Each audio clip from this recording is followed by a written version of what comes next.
जेठानी ले गई कमरा। शांति निवास में शांति अपनी दो बहू नीलम और ललिता के साथ रहा करती थी। उनके घर में दिखाने के लिए तो शांति थी, लेकिन कहते हैं ना, जहाँ चार बर्तन होते हैं वहाँ आवाज तो आती ही है। ऐसा ही कुछ था शांति के घर में। उसके घर में एक बालकनी के पास कमरा था और उस कमरे पर ललिता और नीलम दोनों की नजर थी। ऐसे ही एक शाम, माँ जी, मैं क्या कह रही थी कि आज मेरे कमरे की ना छत झाड़ रही है, तो मैं बालकनी वाले कमरे में सो जाऊं? मतलब वहाँ थोड़ी सी हवा भी आएगी और उस कमरे की छत भी नहीं झाड़ती। अरे बहू, इसमें पूछने वाली क्या बात है?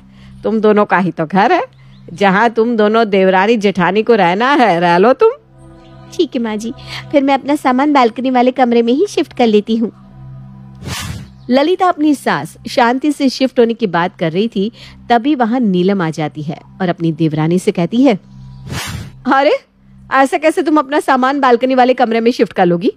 तुम्हारी तो खाली छत चढ़ रही है ना, मेरे कमरे में तो सीलन आ रही है। मैं उस सीलन में नहीं रह सकती, इसलिए बालकनी वाले कमरे में तो मैं ही रहूंगी। ऐसे कैसे आप रहेंगी? आपसे पहले मैंने उस कमरे के बारे में बोला है, इसलिए मैं अपना सामान वहाँ शिफ्ट कर रही हूँ। देखो ललिता, तुम ना छोटी हो, इसलिए छोटी बनकर रहो, ज्यादा ओवर स्मार्ट बनने की जरूरत नहीं है। बन रही हो। इतने सालों से आप यहाँ रह रही हैं, तब तक आपको उस कमरे का ख्याल नहीं आया, लेकिन अब जब मैंने उस कमरे को अपने लिए मांग लिया तो आपको भी वही कमरा चाहिए। क्यों? वो कमरा मैंने इसलिए नहीं मांगा था क्योंकि वो कमरा मेरा ही है। मैंने पहले ही माँ जी को कह दिया था, उस कमरे में मेरे बच्चे रहेंगे। खुद का तो ठिकाना नहीं और बच्चों की पहले सोच रही हैं। ललिता, तुम ना ज्यादा ही बोल रही हो।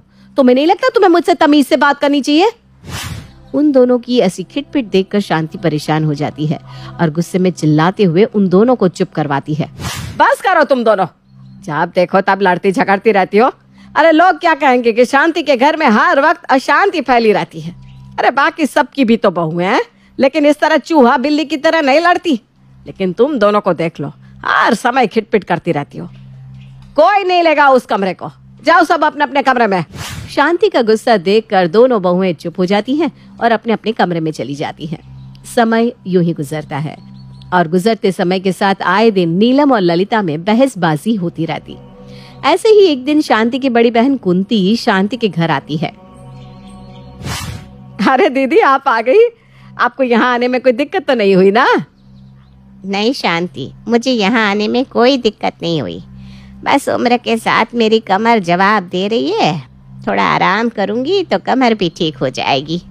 कुंती और शांति आपस में बात कर रहे थे, तभी वहाँ ललिता आती है और अपनी मौसी सास को देखकर उनके पैर छूकर प्रणाम करती है। मौसी जी प्रणाम। आपको यहाँ आने में कोई परेशानी तो नहीं हुई? अरे नहीं बहू, कोई परेशानी नहीं हुई। बस आराम करूंगी तो ठीक हो जाऊंगी। ललिता, जाओ अपनी मौसी सास को वो बालकनी वाला कमरा दिखा दो। आज से दीदी वहीं रहेगी। माँ जी, कैसी बात कर रही हैं आप? भला मौसी जी उस बेकार से कमरे में क्यों रहेंगी? मौसी जी को मैं अपने कमरे में ले जाती हूँ। जब तक मौसी जी यहाँ रहेंगी तब तक वो मेरे कमरे में रहेंगी और मैं वहाँ रह लूंगी। अरे ललिता, ये कैसी बात कर रही हो? इस घर में बड़ी बहू के होते हुए भला छोटी बहू कैसे परेशानी झेल सकती है? माँ जी, मैं हूँ ना, मौसी जी को मैं अपना कमरा दे दूंगी और उस बालकनी वाले कमरे में मैं रह लूंगी। कोई बात नहीं। नहीं नहीं दीदी, मेरे होते हुए आपको परेशानी में मैं कैसे देख सकती हूँ? आपको कोई दिक्कत नहीं होनी चाहिए।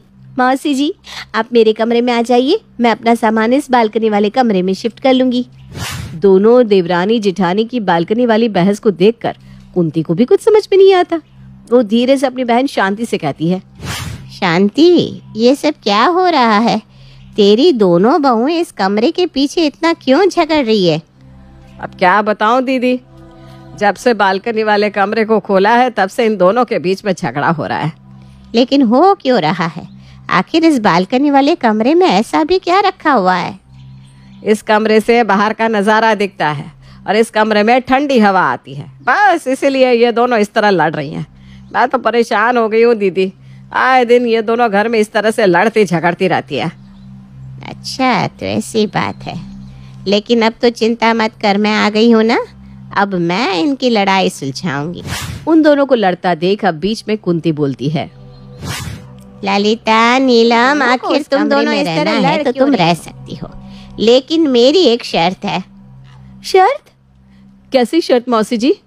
शर्त यह है कि मैं इस कमरे में तब तक रहूंगी जब तक मुझे ये ना लगे कि तुम में से कौन इस कमरे में रहने लायक है।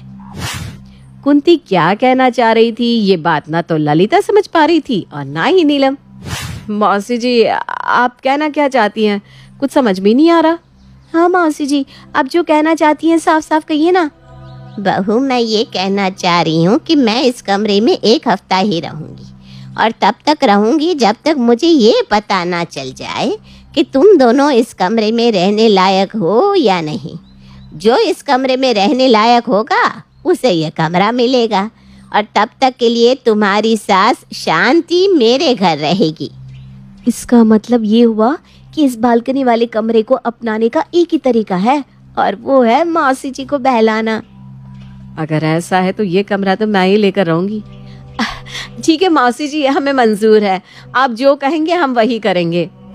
इस तरह ललिता और नीलम अपनी मौसी सास की बात से सहमत हो जाती हैं।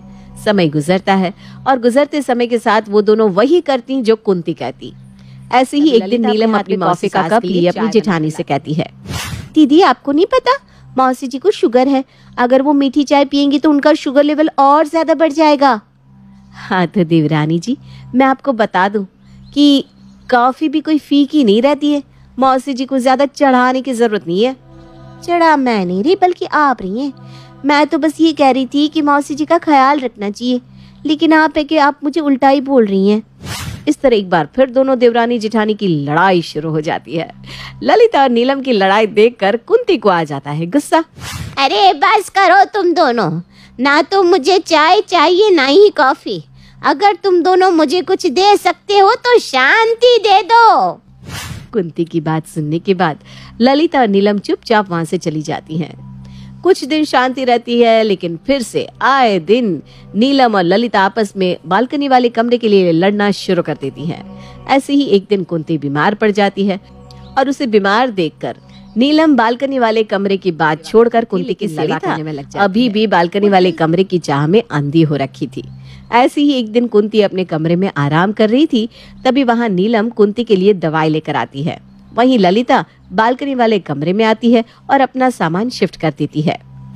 जेठानी जी, आप मौसी सास की देखभाल करती रहो, मुझे क्या मतलब, आप मौसी में लगी रहो और मैं अपना सामान शिफ्ट कर लूंगी।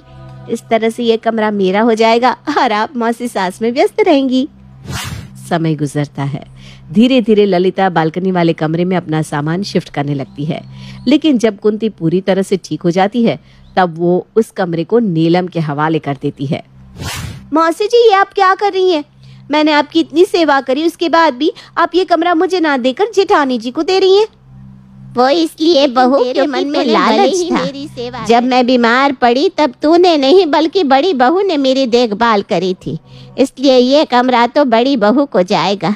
नीलम, आज से ये कमरा तेरा हुआ। और इस तरह बालकनी वाला कमरा नीलम को मिल जाता है और बेचारी ललिता को मुंह की खानी पड़ती है।